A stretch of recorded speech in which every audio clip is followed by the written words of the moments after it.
And nothing highlights the reason why men and women can't be best friends platonically than how we build up into a wedding. And the reason for that is women love their best friends. They care about them. They pick them up when they're feeling down. It's not my experience of a best friend. No, my experience of a best friend is only there to cause as much physical, financial, and emotional damage as possible. Why? Because it's fucking funny.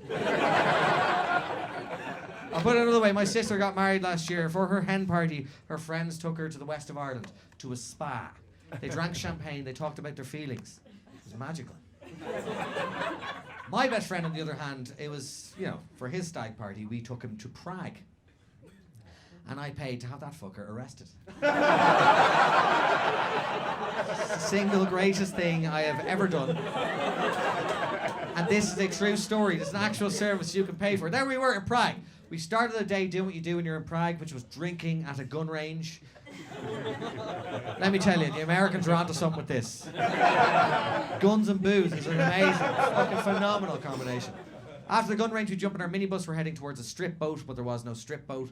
That was just a ruse I'd invented, because that's when the arrest was going to take place. The stag was quite excited about said strip boat. He was like, oh, strip boat. I wonder what that's going to be like. I was like, probably tits in a boat. Get in the bus. So we're driving down the motorway, we're singing songs, we're having a great time, and all of a sudden, woo, police car pulls over the minibus, and these two gigantic military-clad policemen get on the bus, and they just start screaming at the driver, and the driver starts shouting back at them, and at that point the stag looks at me and goes, driver's in trouble. Next thing, one of the cops turns to us, now forgive me this is my Eastern European accent, which means it covers Germany to the border of China. He just goes, we have been on high alert for the past 6 months. We've received information that you were training with weapons in our country. We need to see everyone's IDs immediately. Now, even though I knew it was fake, just for a moment I thought, oh fuck. So we hand our IDs to the guy, he takes them, he disappears, comes back a minute later, gives everyone back their IDs except for one guy, except for the stag, Will. He just goes, who is William? And Will's like this. He goes, William, you are wanted in several countries. Will's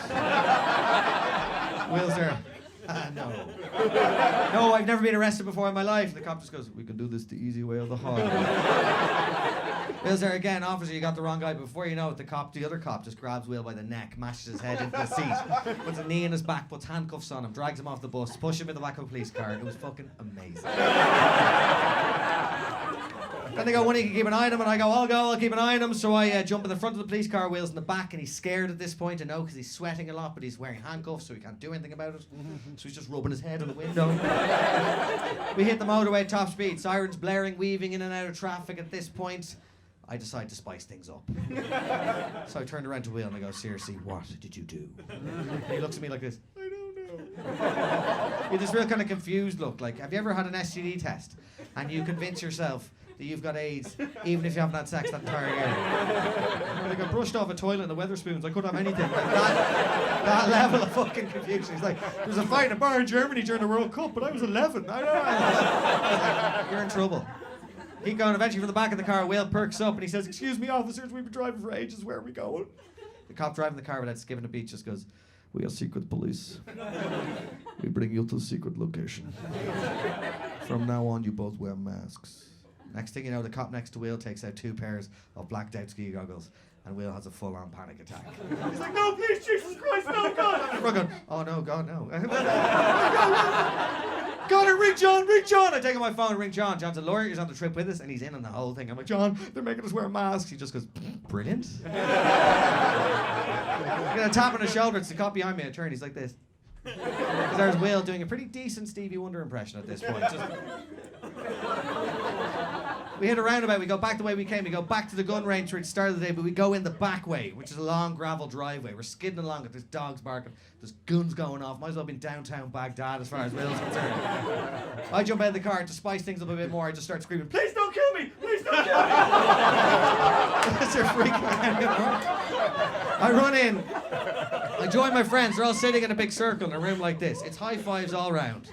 This is the best present we have ever given ourselves. But there's no sign of Will for about 5 minutes because he'd lost the use of his legs. And, he had to be carried in a real demeaning manner. Like, one cop's holding him by the leg, the other one's hooked him under the arm, wheels make this kind of... Like, for a moment I felt sorry for him, then I just thought, well, he shouldn't have proposed.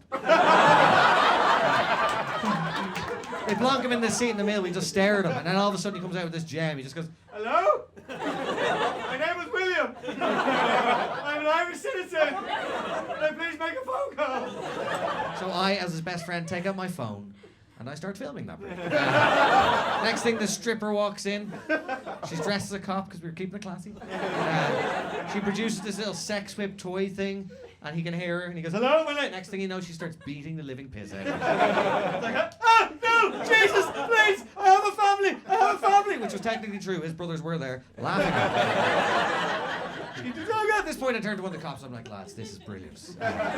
This must go wrong. And the cop just looks at me and goes, all the time. I'm like, really? He goes, yes, 50% of men shit themselves. I was like, 50%? Fucking fingers crossed. Let's make this happen. Just keep reading. Oh, God, please, but diabetic. He's not diabetic. No, we just try that.